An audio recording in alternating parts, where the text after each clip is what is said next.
Imagine being born into a world where your very existence is considered a biological mistake.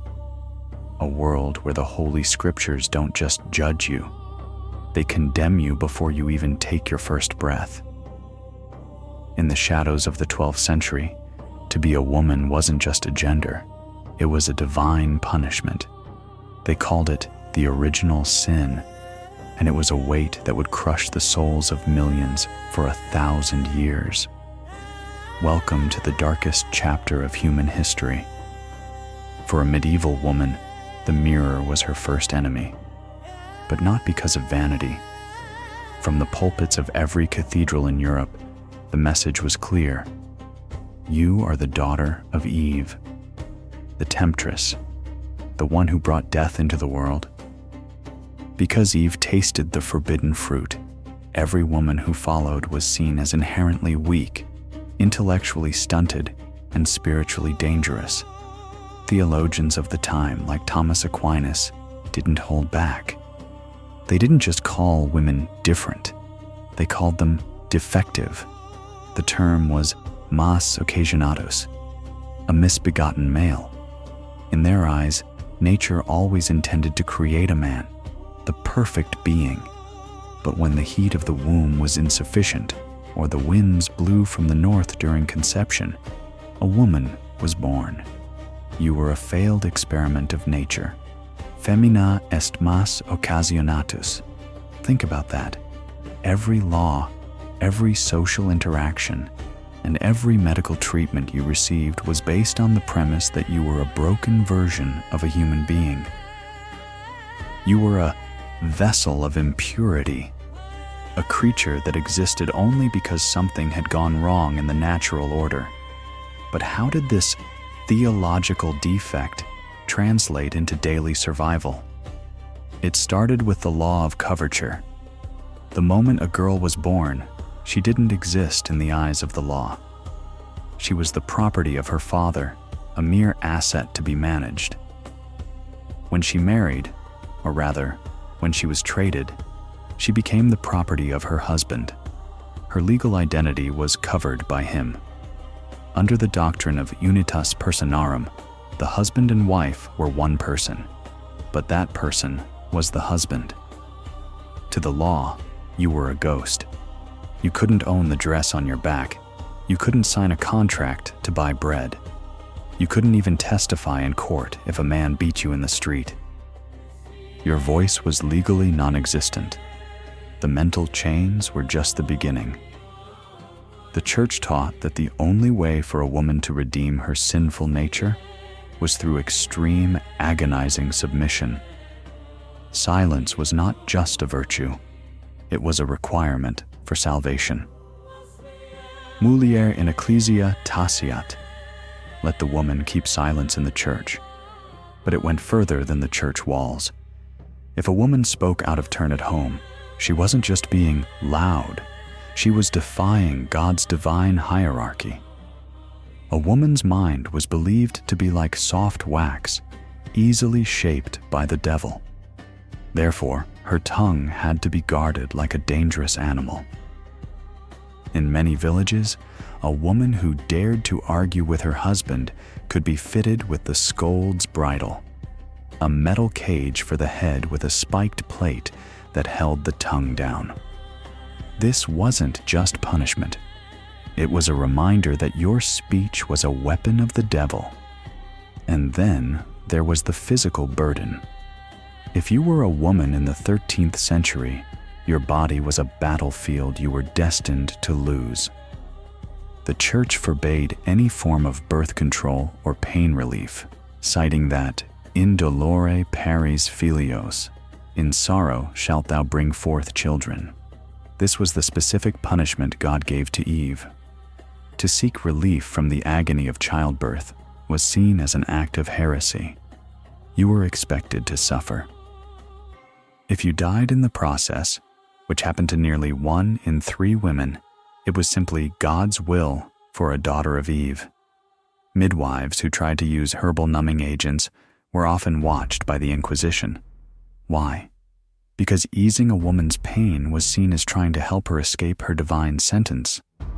But what happened when this defective body started to act in ways the men of the church couldn't explain? What happened when a woman's emotions, her hormones, or her mental health didn't fit their rigid boxes? They didn't look for medicine. They looked for demons. Theologians argued that women were naturally moist and cold, making them the perfect breeding ground for melancholy and evil spirits. If you were sad, you were possessed. If you were angry, you were a witch. If you were too intelligent, you were talking to shadows. Inside the cold stone walls of the village huts, women whispered. They shared secrets that the priests couldn't hear. Secrets about mugwort for the cramps, about the moon cycles, about the terrifying reality of what was coming next. They were the original scientists, forced to hide their knowledge under the threat of the stake. The men who controlled the world believed that a woman's mind was an open door for the enemy. This led to a level of surveillance that would make modern dictators jealous. Every movement, every look, every word was scrutinized. If you were too beautiful, you were a janua diaboli, a gateway for the devil to enter the hearts of men. You were blamed for the lust of others. If you were too ugly, you were seen as cursed by God. There was no winning. You were caught in a pincer movement between the priest's sermon and the father's rod. You lived in a world where your soul was considered second class and your body was a vessel for a curse you didn't ask for. But there was one thing more terrifying than the priest's sermon. It was the moment the great trade happened. In the medieval economy, a daughter was a debt until she was a transaction. Imagine the day. Your father shakes hands with a man twice your age, perhaps a man you've never spoken to. Your life, your future, and your body are signed away for a few acres of land, a dozen sheep, or a heavy bag of silver. You weren't a bride, you were a commodity. You think the original sin was bad? You think being called a misbegotten male was the peak of the nightmare? You haven't seen anything yet. Behind the closed doors of the marriage chamber, the theological theories became physical reality. The law said you were one with your husband, but in the dark of the medieval night, you would learn that being one meant having no right to say no. Your body was no longer yours. It was his field to plow, his property to use, and his soul to correct. You survived the curse of your birth, the silence of the bridal, and the laws that made you a ghost. But now, you are being handed over to a stranger who owns you by law, by religion, and by force. In the dark of the medieval night, you will learn that the sacred bond of marriage was, in fact, the most legal form of brutality ever devised. You were told that marriage was a sacred sacrament. You were told that being a wife was your only path to redemption for the sin of being born a woman. But for millions in medieval Europe, the wedding bells weren't a celebration. They were a funeral toll for their freedom. Welcome to the marriage trap. In this world, I do didn't mean a life of love. It meant signing away your body, your property, and your very soul to a man who, by law, was your master. This wasn't a fairy tale. This was a 24/7 legal prison where the only way out was the grave. In the 13th century, love was a luxury the poor couldn't afford and the rich didn't want. Marriage was business, pure, cold, and brutal business. For a father, a daughter was a financial liability, a mouth to feed that offered no labor in the fields comparable to a son. To solve this, they practiced what historians call the Great Exchange. Imagine your father sitting across a scarred oak table from a man you barely know, perhaps a neighbor twice your age, or a distant widower looking for a fresh vessel. They aren't talking about your happiness. They are haggling over your worth like you were a prize heifer. They negotiated the dowry, the price your father paid to get rid of you. And the dower, the scraps you'd receive only if your husband died first. The moment the ink dried on the parchment, your childhood was sold. You weren't a bride, you were a transfer of assets. A commodity passed from one master to the next. On your wedding day, you walked into the church not as an equal partner, but as a submissive ward. The Latin prayers weren't just blessings, they were legal chains. The priest would drone the words, "Vir est caput mulieris." The man is the head of the woman. You were reminded of subiectio, total submission. The moment the ceremony ended, the law of coverture took its final, lethal grip. Femi covert. That was your new legal status. It literally means covered woman. Under the eyes of English common law, your identity was buried alive under his. If you had inherited a small piece of land or even a few silver spoons from your mother, they vanished. Legally, they were now his. He could gamble them away, drink them in a tavern, or give them to a mistress, and you had zero legal recourse. You had no right to own anything, because you were now owned yourself. But the true horror of the marriage trap didn't happen in the courtroom. It happened behind the heavy locked doors of the bedroom. The church and the law agreed on a terrifying doctrine: the marital debt, debitum conjugal. Under this rule, a woman's body was no longer her own. It was a debt she owed to her husband, payable upon demand. In medieval Europe, there was no such thing as consent within a marriage. Legally and religiously, a wife could not refuse her husband's advances. To say no was seen as a sin against the natural order and a theft of his property rights. Think about the psychological trauma, living in a small windowless hut or a cold stone chamber with a man who viewed your body as his field to plow. Whether you were sick, exhausted, terrified, or mourning, his right over your flesh was absolute. If he was cruel, if he was violent, the community often looked the other way.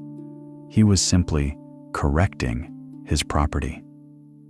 In this trap, your body was essentially a vessel for his legacy. Since birth control was condemned as demonic, you were expected to be pregnant or nursing for almost every year of your fertile life. But here is the part the history books often gloss over. Every pregnancy was a 50-50 gamble with death. There were no painkillers, no sterile environments, only the curse of Eve and the midwife's desperate prayers. If you died in the process, and millions did, your husband would often be remarried within months to another defective male to start the cycle all over again. You were a replaceable part in a machine designed to produce heirs. If you grew weak or broke under the strain of 10 or 15 pregnancies, you weren't given rest. You were reminded of your duty to replenish the earth, even if it cost you your life. What happened if you tried to run? If the trap became too much to bear? The law was waiting to drag you back. A woman who left her husband was considered a common scold or a runaway servant. She could be hunted down, returned by force, and legally beaten for her disobedience. Even the celebrated rule of thumb suggested that a man could beat his wife with a rod, no thicker than his thumb, without facing legal consequences. You were trapped in a cycle of domestic surveillance, where even your neighbors were encouraged to report you if you didn't show proper submission. There was no divorce for the poor. The only annulment the church recognized usually required gold and influence that no woman possessed.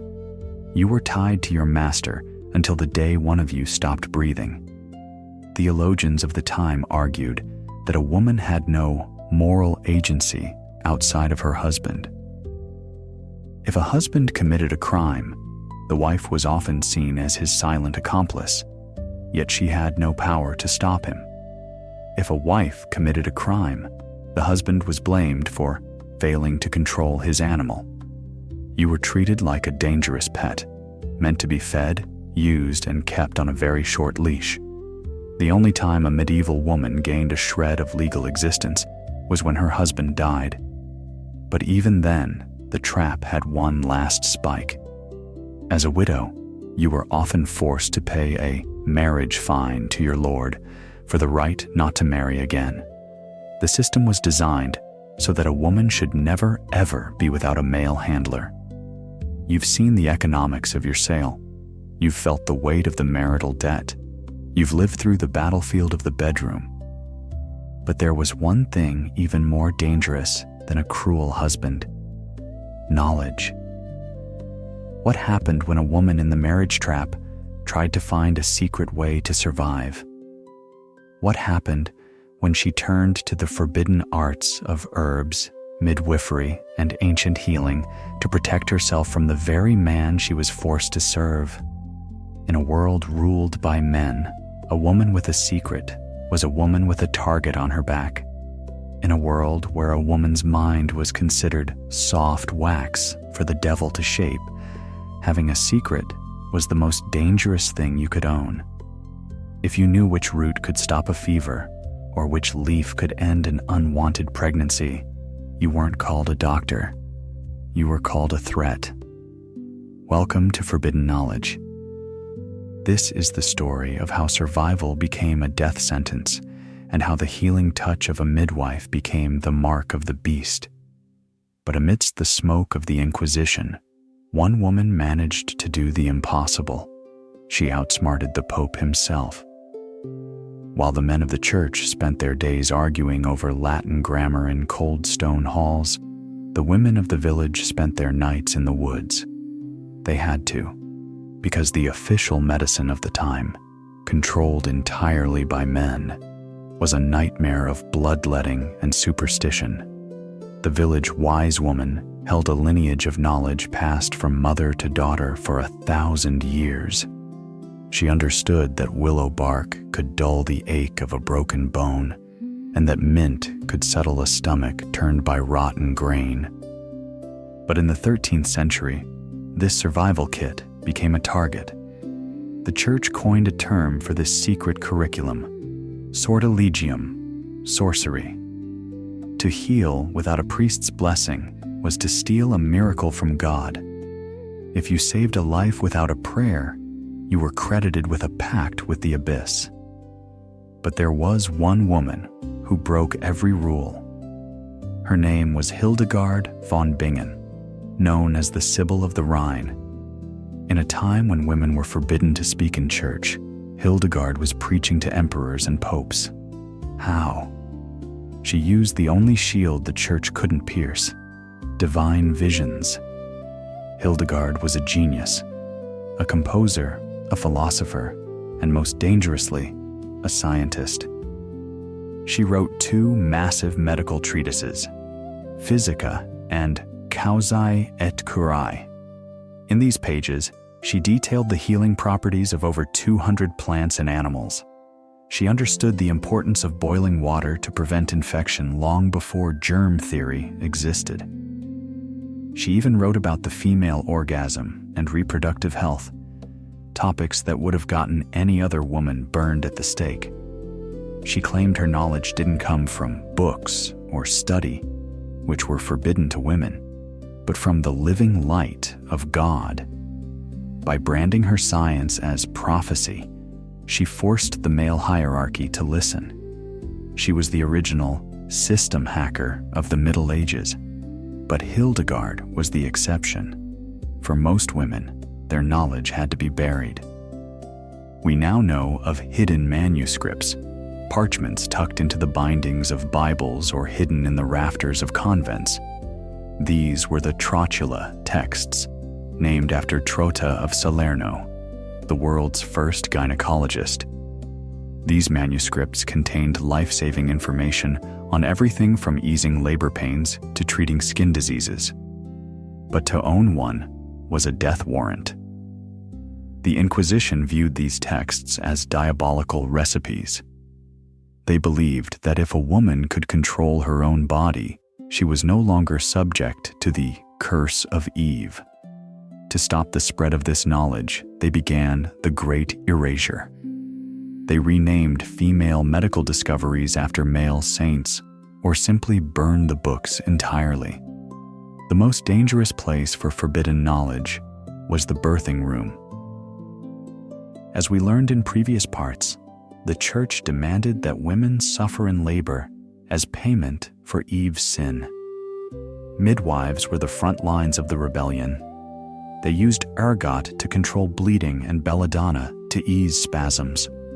The Malleus Maleficarum, the infamous witch-hunting manual, stated, "No one does more harm to the Catholic faith than midwives."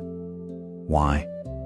Because she held power over life, a power men believed belonged only to them.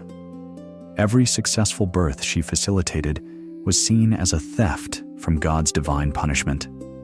If the child was healthy, she was a witch.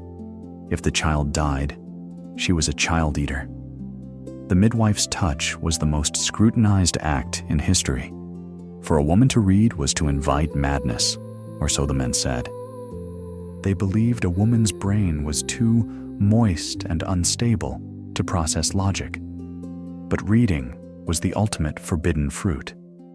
Inside the convents, nuns like Hildegard used their literacy as a weapon.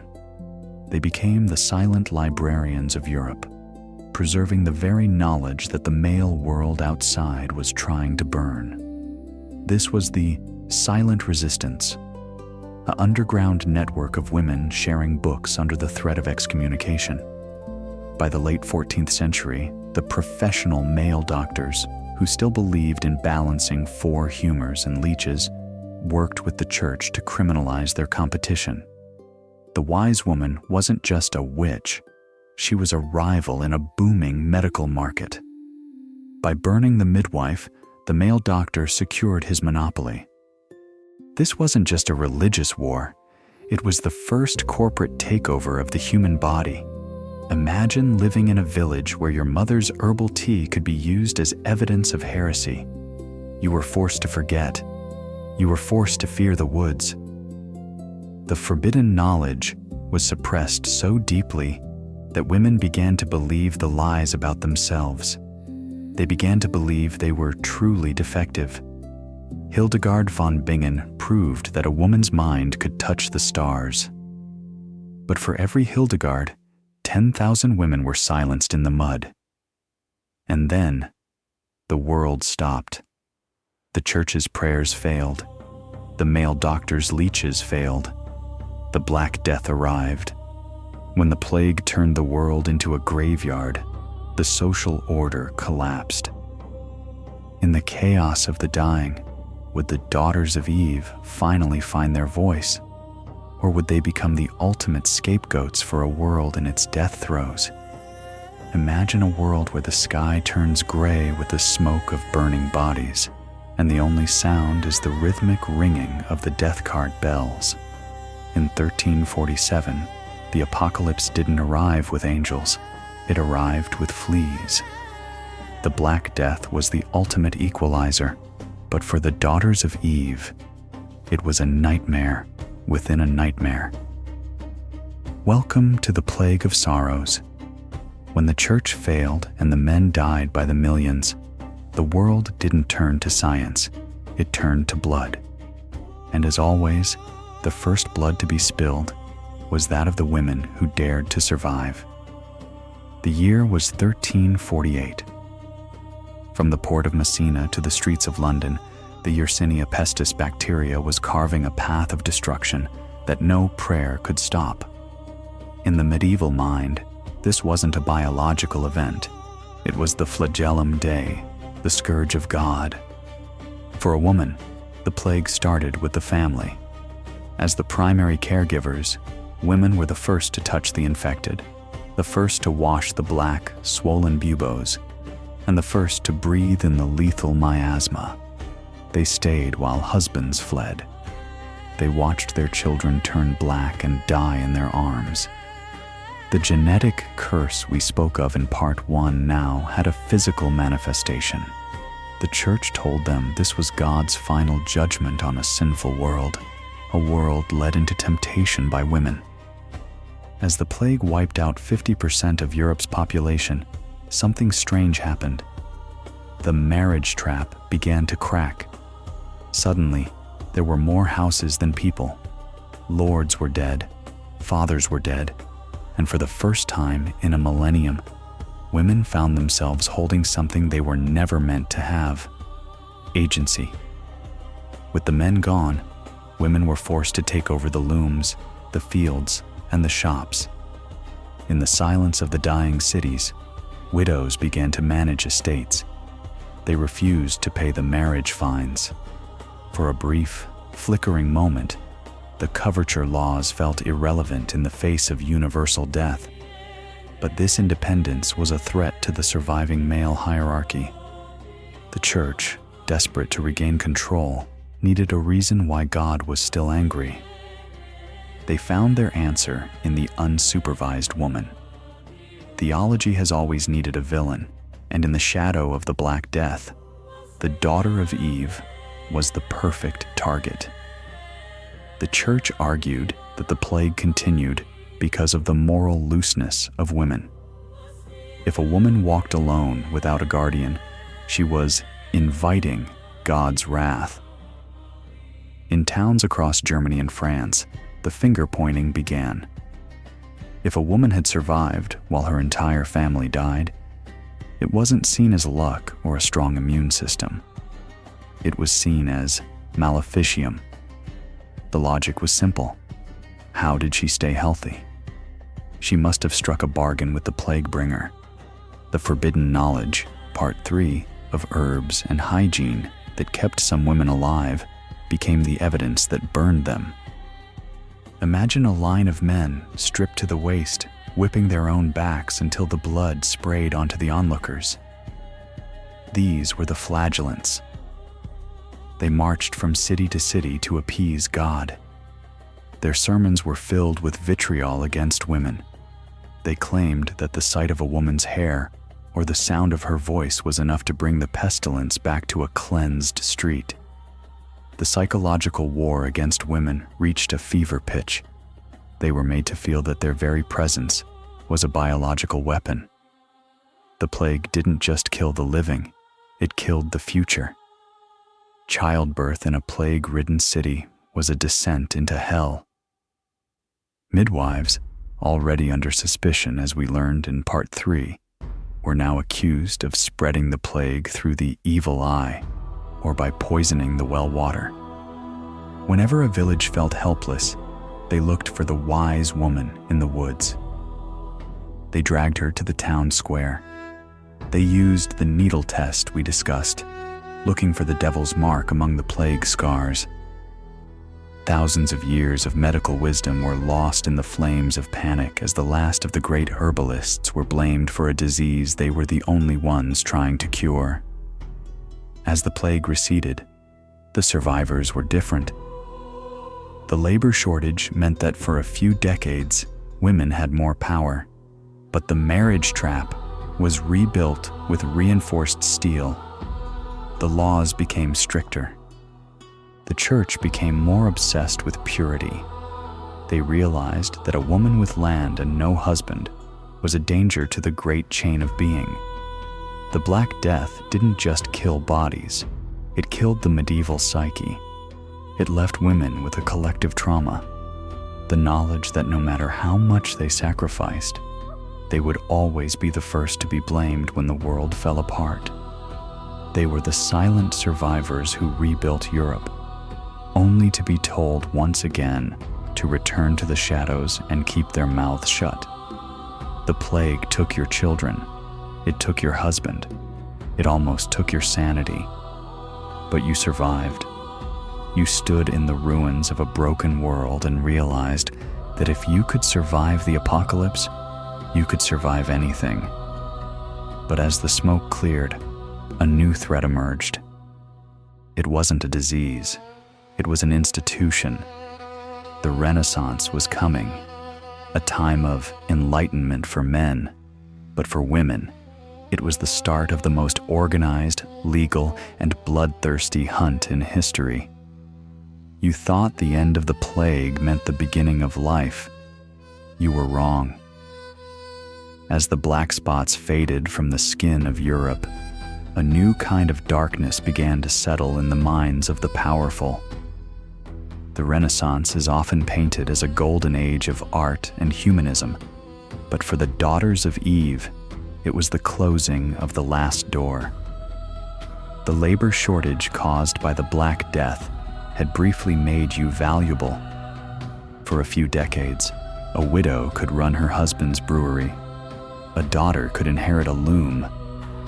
But the men returning to power saw your independence not as a necessity of survival, but as a theological disorder.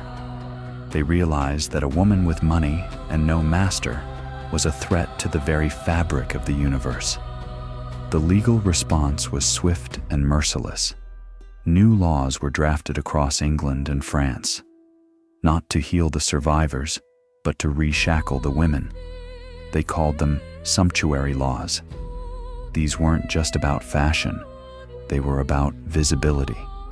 If you were a woman who had managed to save a few gold coins during the plague, you were now forbidden by law from wearing the silk or furs that marked your new status.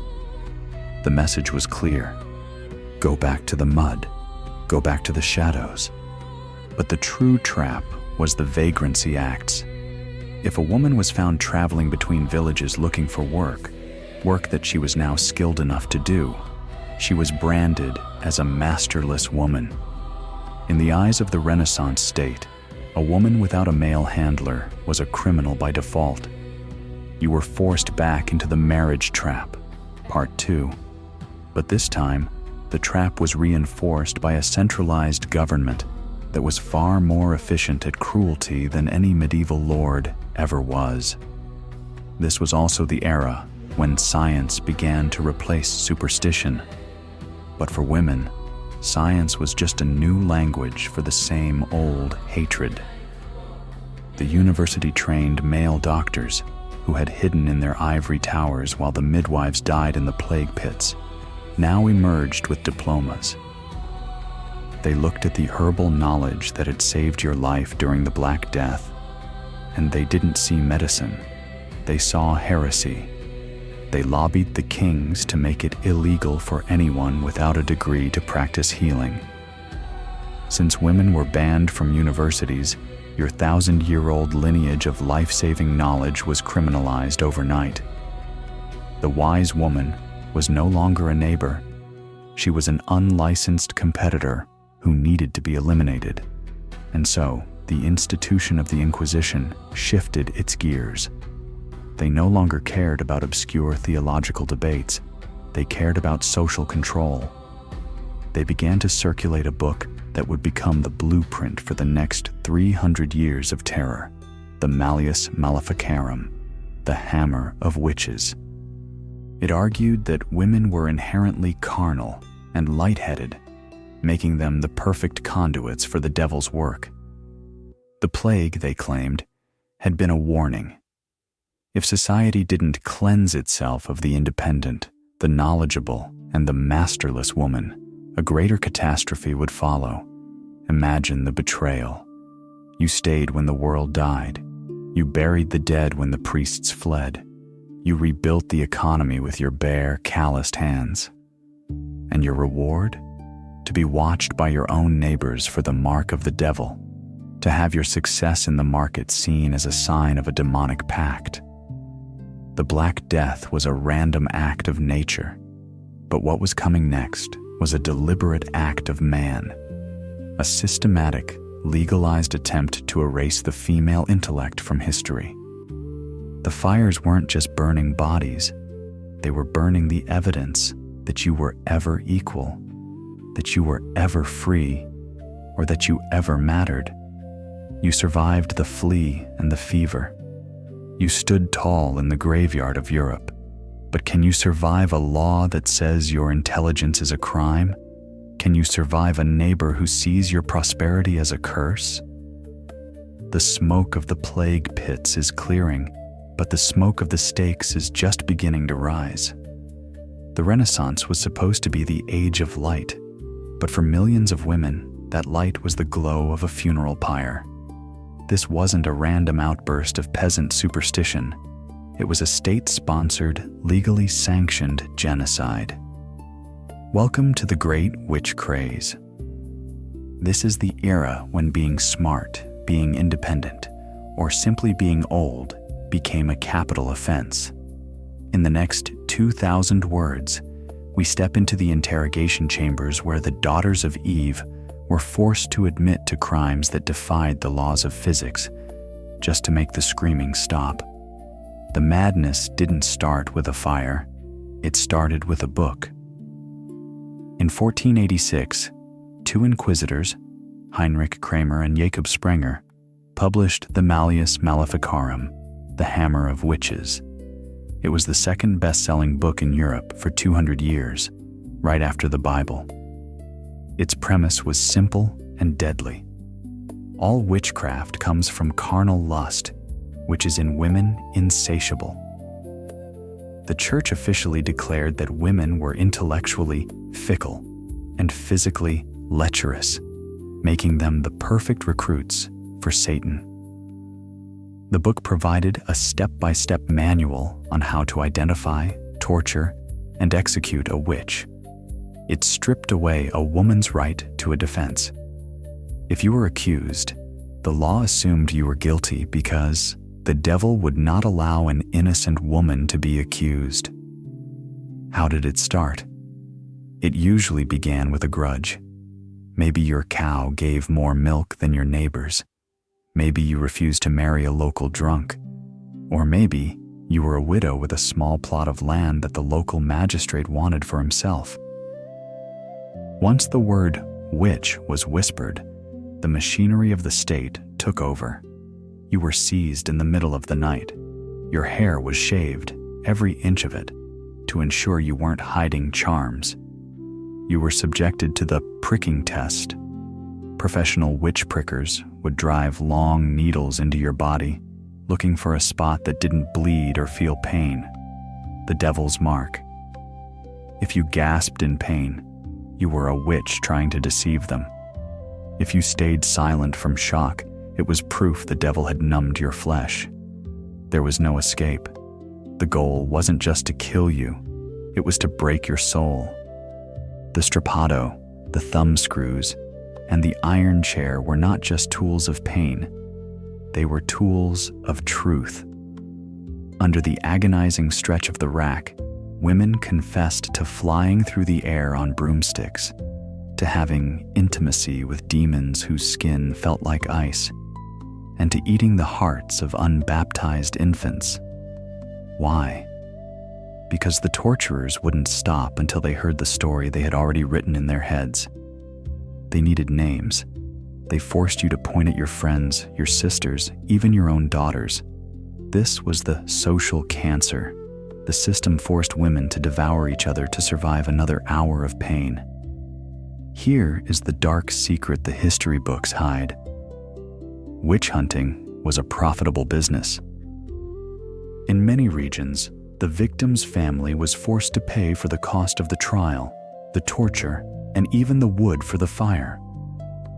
If you were a wealthy widow, your execution was a financial windfall for the church and the state. They would seize your land, your gold, and your home. The witch craze was the ultimate tool for redistributing wealth from independent women back into the pockets of the patriarchy. The more successful a woman was, the more satanic her influence was perceived to be. We mentioned it before, but during this era, the swimming test became a bureaucratic ritual. Water was seen as a holy element. If you were cast into the river and you floated, the water was rejecting you because you were a witch. If you sank, you were innocent. Imagine the psychological torture, praying to drown so that your children wouldn't grow up as the offspring of a witch. The Renaissance Enlightenment used this twisted logic to justify the murder of thousands. Science didn't save these women. It was used to create more rational ways to prove their guilt. By the time the fires burned out in the late 17th century, the damage was done. The wise woman was dead. The independent widow was gone. The female intellectual was silenced. The Great Witch Craze was a psychological lobotomy on the female gender. It taught women that to be noticed was to be endangered. It taught them to fear their own power, their own bodies, and each other. The gate of the devil was officially closed, locked, and guarded by the fire. Even today, we use the word witch to describe powerful women we don't like. We inherited the fear that Kramer and Sprenger wrote into their book 500 years ago. The smoke of the pyres has cleared, but the ash is still in our bones. The pyres are cold now. The laws have changed. But as we move out of the smoke of the witch craze, we enter a new kind of prison. It's cleaner. It's quieter. It's the 18th and 19th centuries. The era of hysteria. They stopped burning your body, but they started colonizing your mind. As the 18th century dawned, the smoke of the burning stakes finally cleared, but the smell of ash remained. The world was supposedly becoming rational. The Enlightenment promised reason, science, and the rights of man. But look closely at the language. It was the rights of man, not humanity. For women, the Great Witch Craze didn't end. It simply changed its uniform. The priest was replaced by the doctor. The religious trial was replaced by the medical diagnosis. And the charge of witchcraft was rebranded as hysteria.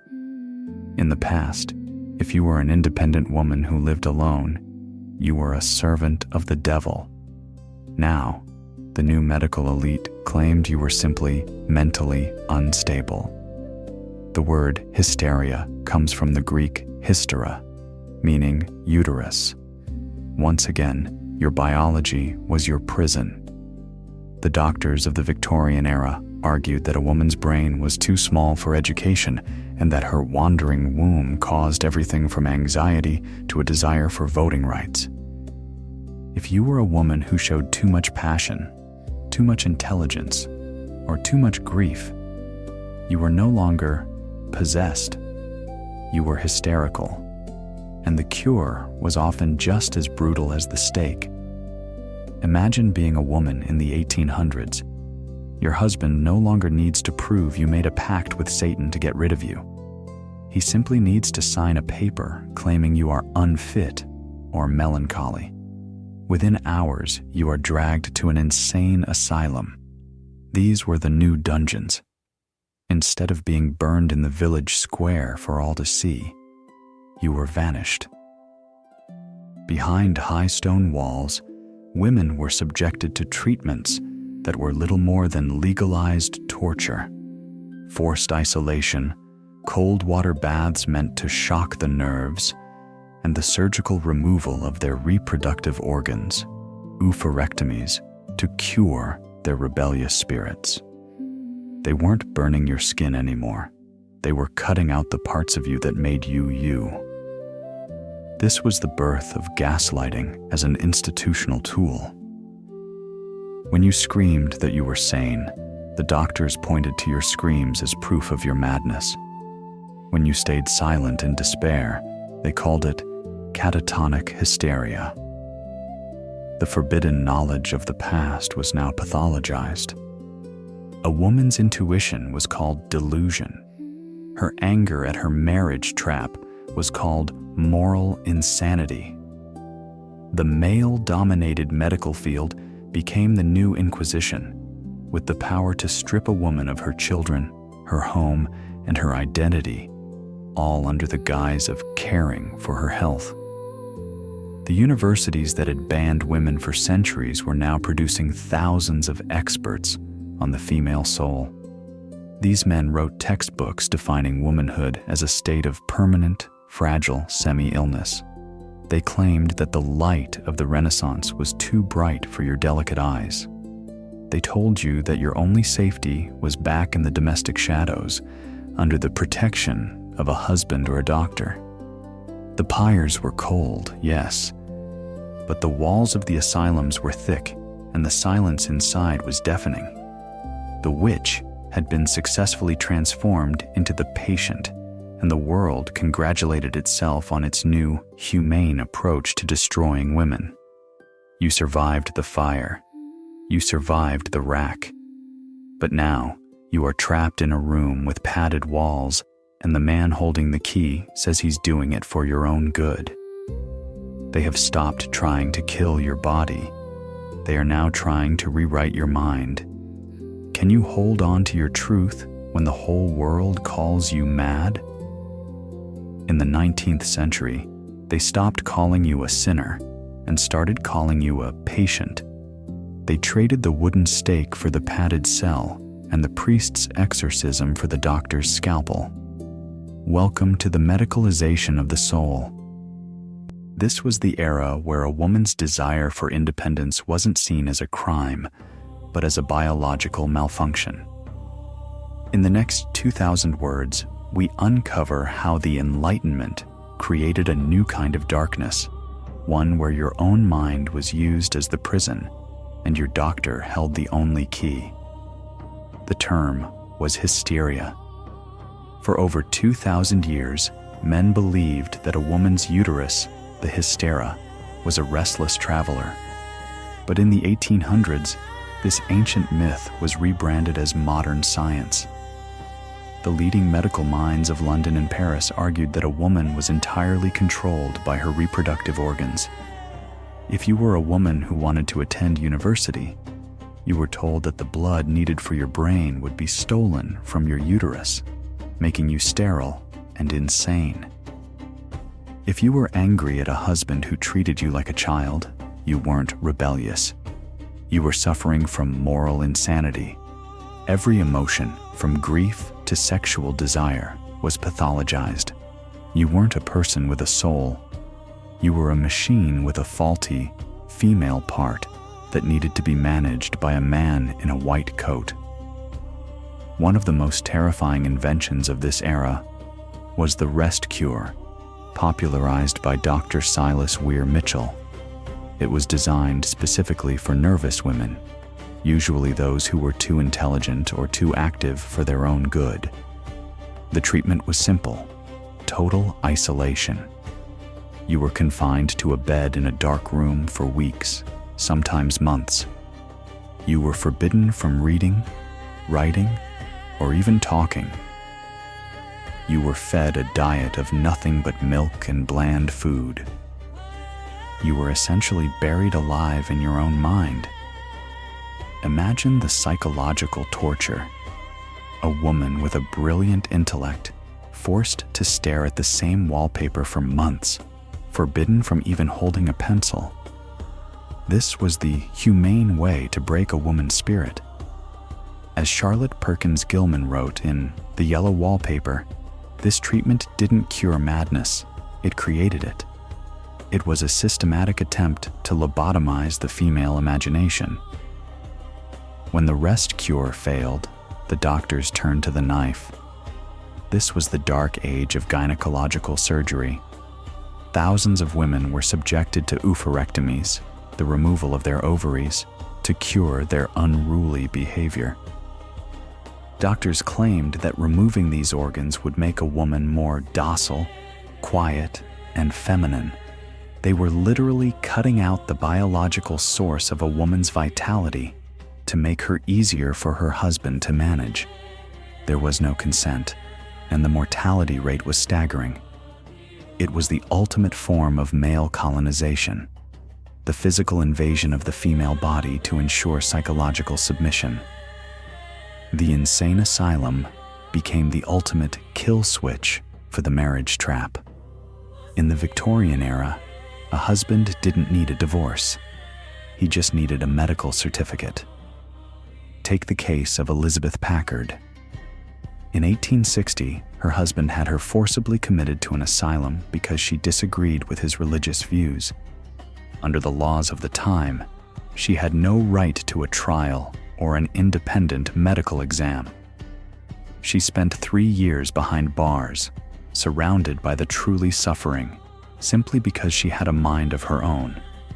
The asylum was a silent stake, a place where masterless or difficult women could be removed from society without the messiness of a public execution. This was the birth of gaslighting as a medical institution. When a woman complained about the suffocating life of a Victorian housewife, she was told she was neurasthenic. When she fought back, she was hysterical. The medical establishment taught women that their own perceptions of reality were symptoms of a disease. If you felt oppressed, it was your nerves. If you felt trapped, it was your hormones. By convincing women that their unhappiness was biological rather than social, the patriarchy achieved the perfect victory. They made women apologize for their own suffering. By the end of the 19th century, the doctor had replaced the inquisitor as the final authority on womanhood. Men who had never experienced a single day of being a woman wrote thousands of pages defining what a healthy woman should be: quiet, submissive, domestic, and physically frail. They turned the female soul into a laboratory. They studied her, diagnosed her, and cured her until there was nothing left of the original person. This wasn't science. It was the final stage of the Great Trade, where a woman's mind was traded for a medical diagnosis. The medicalization of the woman didn't stop at the asylum's gate. It entered the very heart of the home. In the late 1800s, the doctor became the new moral police. They issued scientific advice that was essentially a blueprint for domestic imprisonment. They argued that a woman's entire nervous system was a delicate, unstable web that could be shattered by the slightest intellectual effort. If you were a woman who enjoyed reading political philosophy, you were told you were starving your reproductive organs. If you expressed a desire for a career, you were diagnosed with neurasthenia, a fashionable term for nervous exhaustion. The cure? Always the same. Return to the kitchen, return to the nursery, and surrender your will to your husband. This was gaslighting on a global, industrial scale. The entire medical profession was dedicated to proving that your unhappiness was not a result of your lack of freedom, but a result of your defective female nature. Then came the treatments that the history books are too embarrassed to mention. For women diagnosed with chronic hysteria, doctors developed methods of pelvic massage and the use of early vibrators, not for pleasure, but as a clinical tool to achieve hysterical paroxysm. Think about the profound humiliation. A male doctor in a cold clinical setting, manipulating a woman's body to induce a physical reaction, all while telling her she was sick for having natural desires, or even for not having them. It was the ultimate invasion. Your most private sensations were now the property of the medical board. They had successfully turned the female orgasm into a medical procedure to be administered by men, further stripping women of their sexual and bodily autonomy. For the women who weren't in wealthy Victorian parlors, the working class, the poor, the fallen, the medical trap was even more brutal. Under the Contagious Diseases Acts in the UK, any woman suspected of being a prostitute could be forcibly detained and subjected to invasive medical examinations. If she was found to have a disease, she was locked in a lock hospital, a prison hospital hybrid where she was treated worse than a common criminal. Men, of course, were never examined, even though they were the ones spreading the infections. The law essentially stated that a woman's body was a public health hazard that needed to be regulated and sanitized for the safety of men. The witch had become the vector, and the state-sanctioned medical assault was the new holy water. By the time the 20th century arrived, the image of the fragile woman was so deeply embedded in culture that women themselves began to believe it. They began to faint as a social requirement. They began to see their own strengths as unfeminine abnormalities. The medicalization of the soul was the most successful form of colonization in history because it didn't just take your land or your gold. It took your self-perception. It taught you to look in the mirror and see not a human being, but a case study of weakness. The gate of the devil had been replaced by the doctor's clinic, and the silence was now prescribed.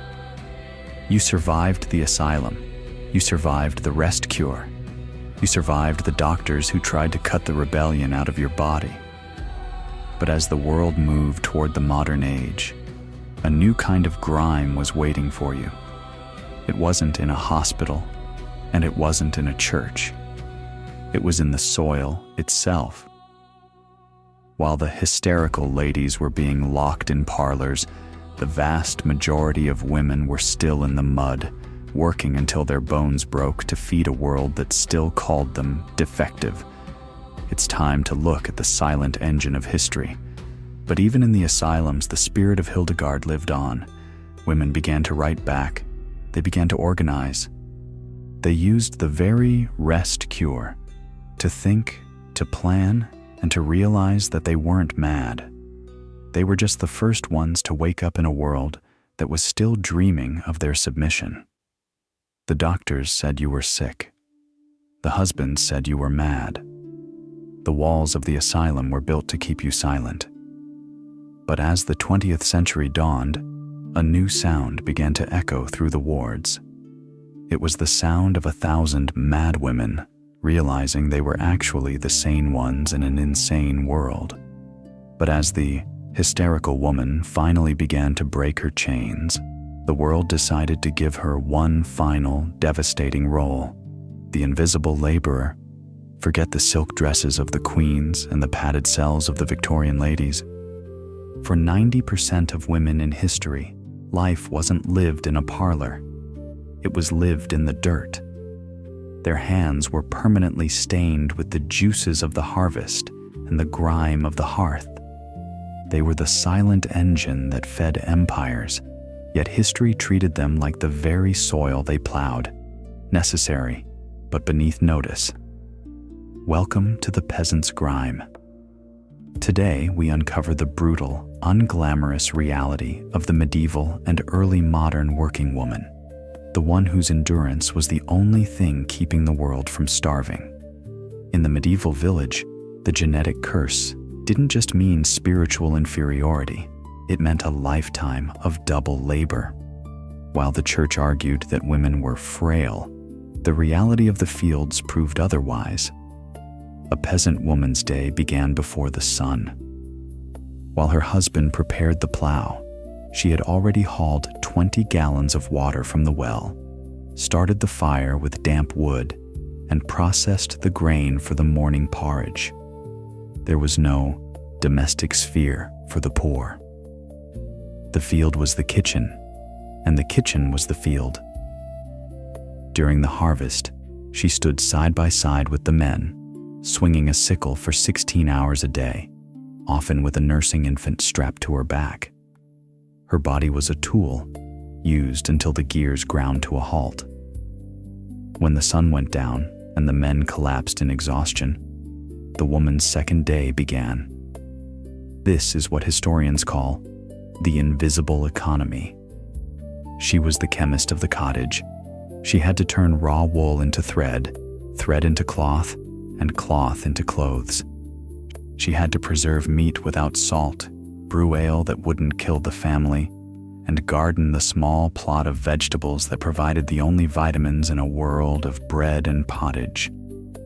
If she failed, the family died of scurvy or starvation. Yet, in the tax records of the time, she was often listed simply as Ukshor, the wife, a shadow, a ghost in the ledger of survival. Imagine the physical toll. A peasant woman was almost constantly pregnant, yet the work could not stop. There were no maternity leaves in the 14th century. We have records of women giving birth in the corner of a hayfield, wrapping the child in a rag, and returning to the harvest because the Lord's tax was due and the rain was coming. This constant cycle of extreme physical labor and back-to-back pregnancies meant that a woman of 30 often looked 50. Her teeth were worn down by the grit in the bread, her spine was curved from hauling water, and her hands were mapped with the scars of 1,000 chores. She was the defective male who performed the work of 2 men. For a brief moment in the late Middle Ages, women found a way to earn their own silver. They were the alewives. Before big breweries existed, brewing was a domestic task, and women were the masters of it. They sold their surplus ale to the village, gaining a rare shred of economic independence. But remember the marriage trap, part 2? As soon as men realized there was money to be made in beer, they moved in. They formed guilds that legally excluded women. They started rumors that women who brewed were diluting the ale or practicing witchcraft in their cauldrons. The image of the witch with a broom and a cat, that was originally the alewife. The broom was her sign that the brew was ready, and the cat kept the mice away from the grain. Men took the industry and turned the women into villains. The peasant woman lived in a world of constant surveillance. Even in the mud, she had to be pure. If she was too loud at the market, she faced the ducking stool. If she was too successful, she faced the Inquisition. Her only value was her utility. When she became too old to work or too tired to breed, she became a burden. This is why so many witches were elderly peasant women. They were the women who had given everything to the soil and had nothing left to give the state. To get rid of a woman who could no longer work, they simply called her cursed. Every cathedral you see, every castle that still stands, was built on the calories provided by the peasant woman's labor. She fed the masons. She clothed the soldiers. She raised the next generation of laborers. She was the most effective being in history. Yet she was told every Sunday that she was a mistake of nature. She carried the weight of the world on her bent back and never asked for a monument. Her monument is the fact that we are here today, because she survived when everything was designed to break her. As we move out of the medieval mud, the grime doesn't disappear. It just turns into soot. The fields were replaced by factories, and the peasant woman became the mill girl. The marriage trap and the medicalization followed her into the smog of the Industrial Revolution. You've seen the genetic curse, the witch hunt, and the asylum. Now you've seen the grime that built the world. But as the smoke of the factories begins to rise, the daughters of Eve are about to reach their breaking point. The silence of 1,000 years is about to be shattered by a new sound, the sound of marching feet and the cry for a different kind of sacrament. The Great Awakening wasn't just a peaceful protest. It was a psychological and physical war. Women, who for centuries had been forced into the architecture of silence, now used that silence as a weapon. They organized the silent parade. Thousands of women dressed in white marched through the streets of New York and London without uttering a single word. This eerie, powerful silence was more terrifying to the men in power than any riot. It shouted a truth they couldn't ignore. We are here, we are unified, and we no longer need your permission to exist. While the male-controlled press tried to paint them as unbalanced, the sight of such discipline and resolve broke the hysteria narrative once and for all. When the state tried to lock these women away in prisons and asylums, they met a new form of resistance: the hunger strike. Women like Alice Paul and Emmeline Pankhurst refused to eat, turning their own bodies, the same bodies that had been colonized for centuries, into the final battlefield. The response from the government was a return to medieval brutality: force-feeding. Guards would hold women down, shove rubber tubes down their throats, and pour in liquid food. This wasn't medical care, it was a state-sanctioned assault. But every time a woman was force-fed, the light of the Renaissance was revealed to be a lie. The public saw the brutality for what it was. The defective women were proving they had a moral courage that the perfect men lacked. They were willing to die for a right that men took for granted. While some fought in the streets, others fought in the libraries. Women began to invade the universities that had been the fortresses of male intellect since the days of Thomas Aquinas. They didn't just want to learn, they wanted to deconstruct the genetic curse. They studied biology to prove their brains weren't smaller. They studied law to dismantle coverture. They began to write their own history books, replacing the stories of sinful Eve with the stories of Survivor Eve. They were reclaiming the forbidden knowledge and making it public property. This was the true awakening, the realization that the only difference between a misbegotten male and a genius was a library card and a chance to speak. The Great Awakening also meant the death of the Victorian lady. Women started to discard the corsets that crushed their ribs and the social rules that crushed their souls. They began to smoke in public, to ride bicycles, and to drive cars. Every time a woman rode a bicycle, she was literally moving herself away from the marriage trap. The bicycle was hailed by suffragettes as the freedom machine. It gave women mobility, physical and social. It shortened their skirts and lengthened their horizons. The standard of perfection was being replaced by a standard of autonomy. They were no longer vessels of impurity or fragile patience. They were athletes, scholars, and citizens. By the early 20th century, this wasn't just a European or American movement.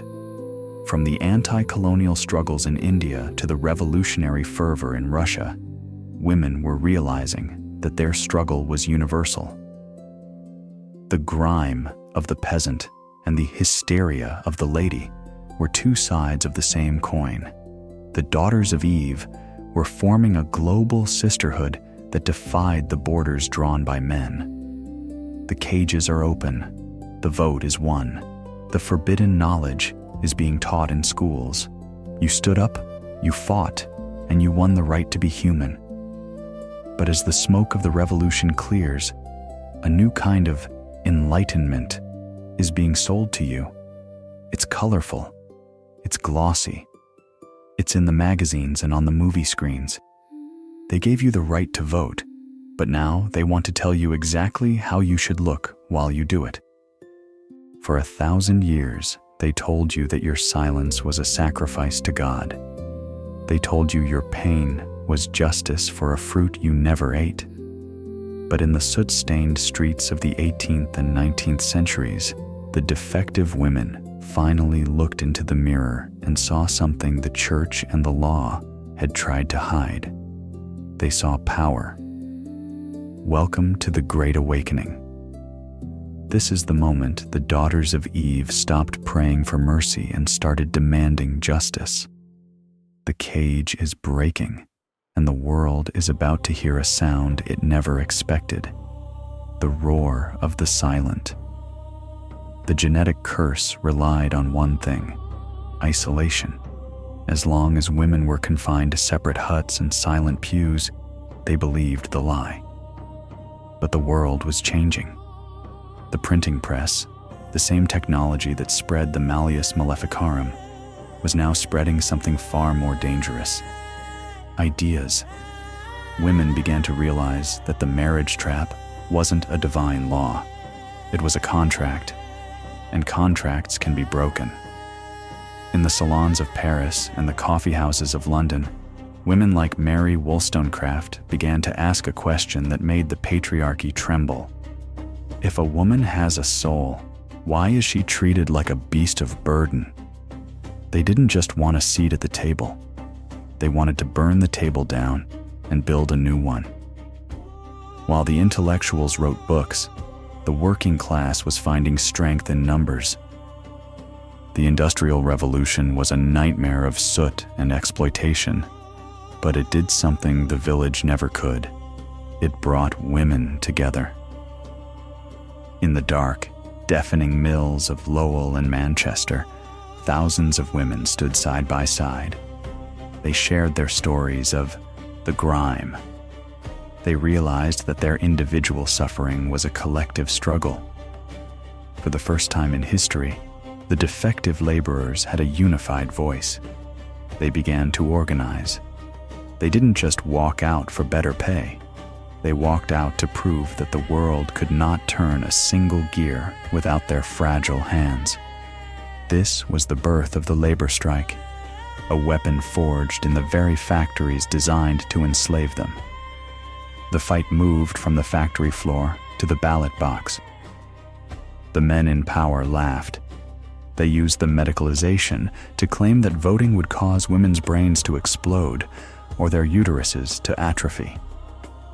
They called the suffragettes hysterical and unnatural. But the fire was already lit. Women were chaining themselves to railings, going on hunger strikes in prisons, and facing the force-feeding tubes of the state. They were no longer afraid of the witch hunt because they realized they were the granddaughters of the witches they couldn't burn. Every arrest, every bruise from a policeman's baton only proved their point. The system wasn't protecting them, it was terrified of them. The Great Awakening wasn't just political, it was biological. Women began to reclaim the forbidden knowledge. They demanded to know how their own bodies worked. They fought for birth control, realizing that the marriage trap was powered by forced pregnancy. When Margaret Sanger and others began to speak about family planning, the church roared in fury. They called it a sin against nature. But women knew the truth. Control over their own wombs was the only real freedom. They were no longer vessels of impurity. They were owners of their own flesh. The marital debt was finally being canceled. The asylums could no longer hold the tide. Women were forcing their way into universities, hospitals, and law firms. They were proving that the small female brain was a myth created by small male minds. From Marie Curie in the lab to Virginia Woolf in the library, the daughters of Eve were rewriting the script of humanity. They weren't just participating in history, they were defining it. The genetic curse was being replaced by a scientific triumph. Every discovery by a woman was a nail in the coffin of Thomas Aquinas's misbegotten male theory. But don't be fooled. Every step forward was met with a violent step back. The Great Awakening was met with a great backlash. The media of the early 20th century depicted independent women as monsters, as man-haters, as the destruction of civilization. The fear that fueled the witch craze was still alive, just wearing a suit and tie. The world would never be the same. The silence was gone. The grime was still there, but now it was a badge of honor for the working woman. The marriage trap was still there, but now there was a door labeled divorce. The daughters of Eve had finally realized that the fruit of knowledge wasn't a curse, it was their birthright. You've seen the struggle. You've felt the fire of the rebellion. The defective women have finally stood up. But as they secured the right to vote and the right to work, a new and more subtle monster was waiting in the shadows of the 20th century. It wasn't a law, and it wasn't a church. It was a standard of beauty, of domestic perfection, and of having it all that would create a new kind of invisible cage. Congratulations, you won the right to vote. You won the right to work. The marriage trap is officially broken, or so they want you to believe. But as the smoke of the revolution cleared, the patriarchy realized they couldn't control your laws anymore, so they decided to control your mirror. Welcome to the plastic prison. They traded the iron scold's bridle for the surgical scalpel, and the witch hunt for the beauty pageant. In the next 2,000 words, we reveal how the 20th century built a cage out of lipstick, silicone, and shame. In the wake of the Great Awakening, women were dangerous. They were educated, they were mobile, and they were angry. To neutralize this threat, the system needed a new distraction. Enter the advertising age. Theologians like Thomas Aquinas were replaced by Madison Avenue executives. They stopped calling you sinful and started calling you imperfect. They created a problem that didn't exist: your natural aging, your skin texture, your body shape, and sold you the solution in a jar. This is the commodification of insecurity. For the first time in history, being a normal woman was treated as a medical condition that required constant, expensive correction. The witch prickers of the 17th century returned, but this time they were called photographers and editors. The camera became the new tool of surveillance. Through the rise of Hollywood and fashion magazines, a single narrow standard of perfection was broadcast to millions. If you didn't look like the airbrushed ghost on the cover, you were defective. The genetic curse had been rebranded. You weren't cursed by Eve anymore. You were cursed by your own biology for not looking like a 19-year-old model. This created a state of permanent adolescence where women were taught to fear their own maturity and wisdom. Remember the oophorectomies of the Victorian era? The medical invasion of the female body reached its peak with the birth of plastic surgery. They told you it was empowerment. They told you it was choice. But look at the patterns. The goal was always the same: to make women look more uniform, more docile, and more artificial. We began to cut our own skin, inject toxins into our muscles, and place bags of chemicals in our chests to fit a mold created by men who profit from our self-hatred. The plastic prison is the only prison where the inmates pay for their own bars. In the mid-20th century, the marriage trap evolved into the superwoman trap. The system gave you a job, but didn't take away the chores. You were told you could have it all, but the fine print said you had to do it all while looking flawless. The rest cure was replaced by diet culture and anti-anxiety medication. If you were exhausted by the impossible standards, they gave you a pill to make you a happy housewife.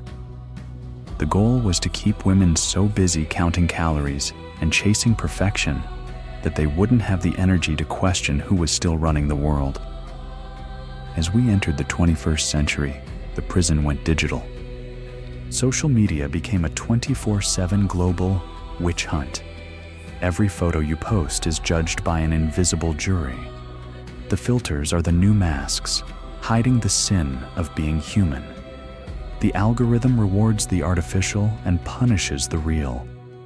We are now living in a state of total surveillance, but we are the ones holding the cameras.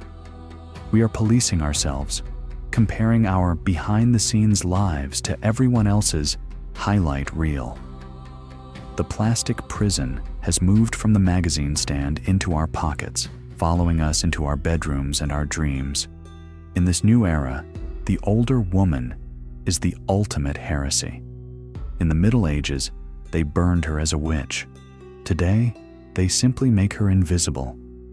The system treats women like consumer electronics. Once you show signs of wear and tear, once you have the audacity to age, you are discarded. This fear of invisibility drives a multi-billion-dollar industry that thrives on the terror of being obsolete. They have successfully linked a woman's value to her marketability, turning the daughter of Eve into a product with an expiration date. But even in the heart of the plastic prison, the rebellion is growing. Women are starting to realize that perfection is a weapon used to disarm them. They are choosing to be ugly by the system's standards, to be free by their own. You've seen the genetic curse, the marriage trap, the witch hunt, and now the plastic prison. But we are not at the end of the story. We are at the threshold. The system is desperate. The invisible cages are being seen.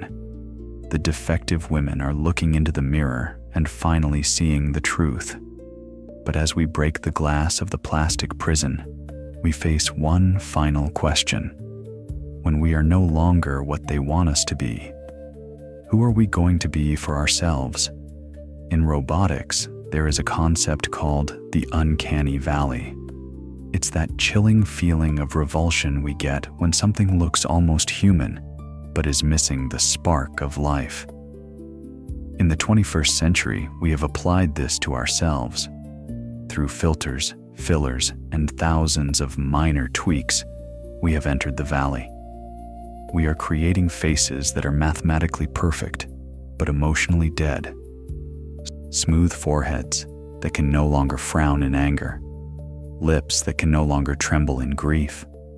Eyes that are bright, but hollow.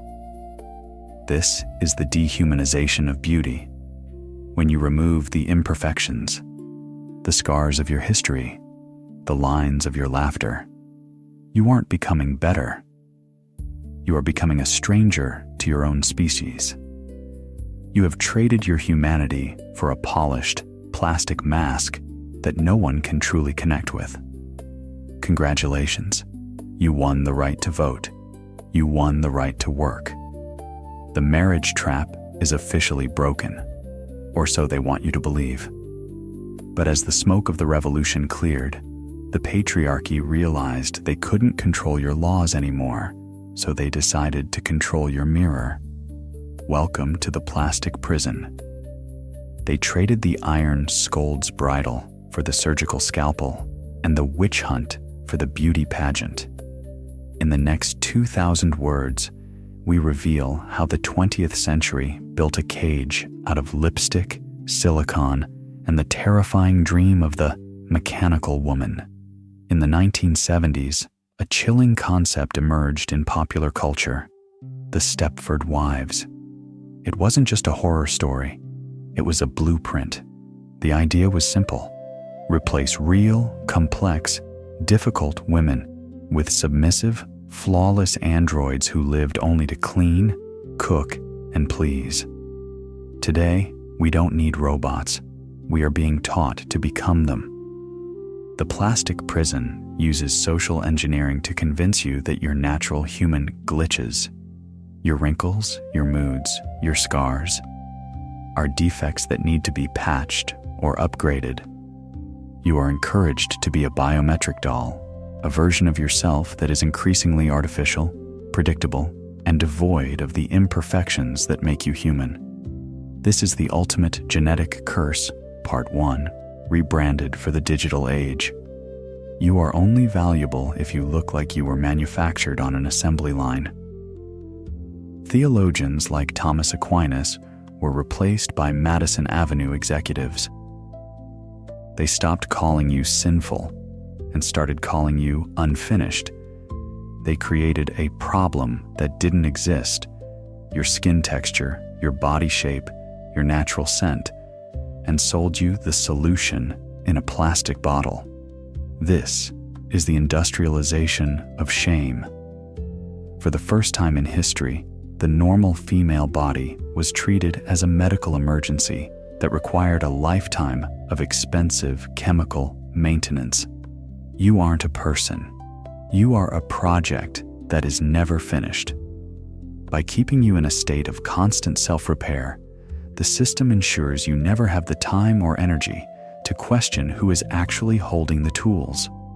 Remember the oophorectomies of the Victorian era, Part 6?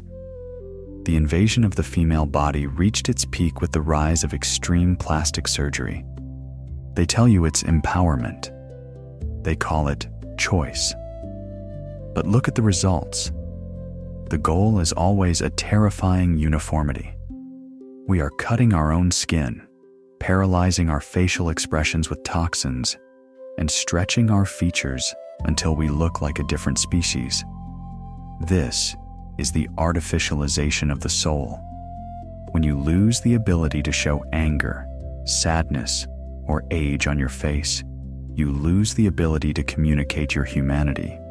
You become a Stepford version of yourself, a polished surface with no depth. The asylum has moved into your pocket. Social media algorithms are the new inquisitors. They reward the artificial and punish the real. When you use a filter to shave your jaw or widen your eyes, you are putting on a digital scold's bridle. You are silencing your true face to fit a mathematical average of beauty. We are living in a digital panopticon where we are both the prisoners and the guards, constantly checking our stats and likes to see if we are still compliant with the current standard. If you don't fit the data, you are invisible. And in the 21st century, invisibility is the new death sentence. The system treats women like consumer electronics. Once you show signs of wear and tear, once you have the audacity to age, you are treated like an obsolete model. This is why the older woman is the ultimate heresy in the plastic prison. In the Middle Ages, they burned her. Today, they simply edit her out. The fear of being replaced by a newer, smoother model drives a trillion-dollar industry. They have successfully linked a woman's worth to her shelf life, turning the daughter of Eve into a product with a built-in expiration date. But a glitch is happening in the system.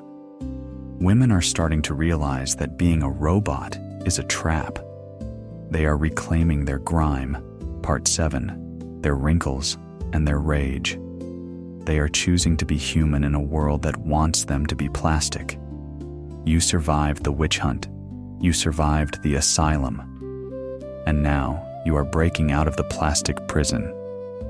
The glass is shattering. The masks are coming off. But as we step out of the artificial light and back into the sun, we face the final truth of this 1,000-year war. The enemy was never nature. The enemy was the lie. Are you ready to see what happens when the defective women finally take control of the story? For 10 centuries, they tried to write your story for you. They used the ink of fear, the parchment of law, and the fire of the stake. They called you a misbegotten male, a gateway to hell, and a plastic doll. But today, the ink has run dry, and the pen is finally in your hands. Welcome to the final chapter, The Sovereign Soul. This is not just the end of a series. It is the beginning of an era where being a woman is no longer a condition to be treated, but a power to be wielded. We began this journey in the mud of the 12th century with the genetic curse. We saw how Thomas Aquinas and the Church built a world on the lie that you were a biological mistake. But as we stand in the ruins of those cathedrals today, we realize something profound.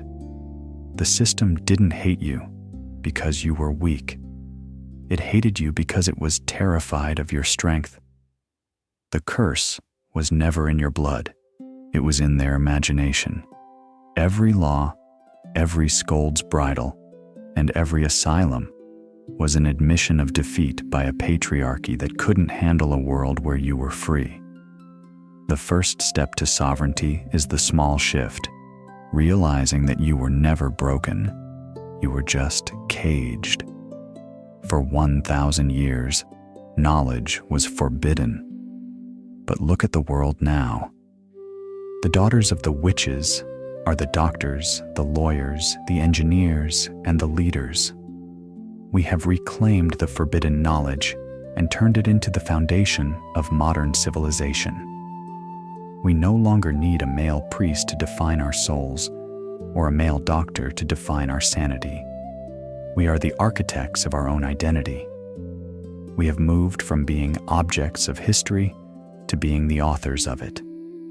This is the Great Awakening fulfilled.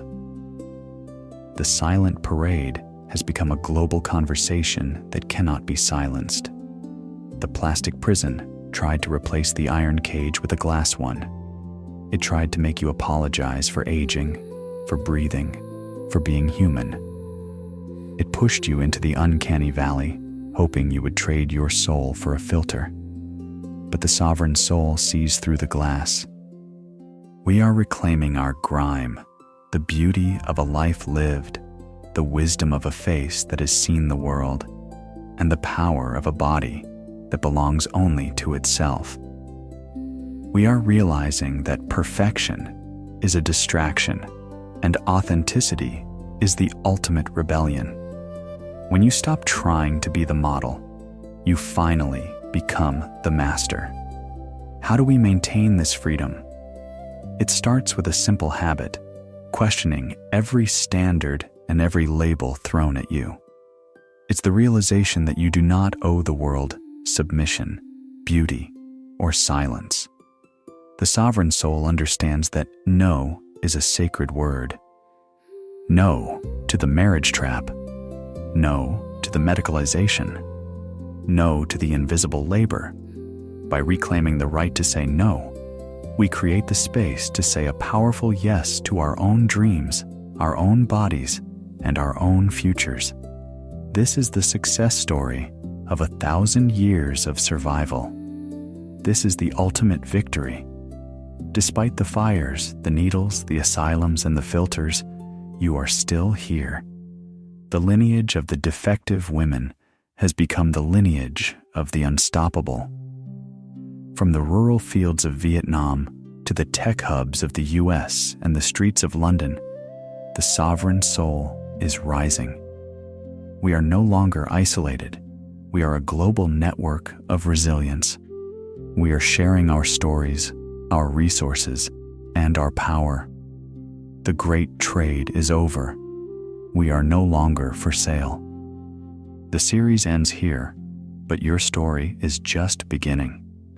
The 1,000-year war has left us with scars, but those scars are the maps of our victory.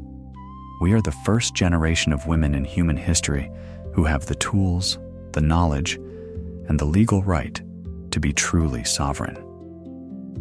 The question is no longer, what will they do to us?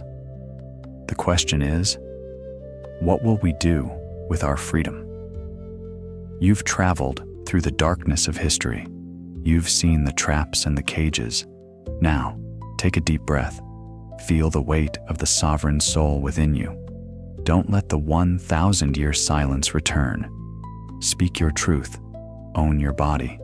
Protect your mind. And most importantly, remember, you were never a mistake. You were always the solution. The series is over, but the revolution is daily. The next time you look in the mirror, don't look for the defects. Look for the ancestor who survived the stake so you could stand there today. Look for the sovereign who is ready to lead the way. The darkness is behind us. The sun is rising.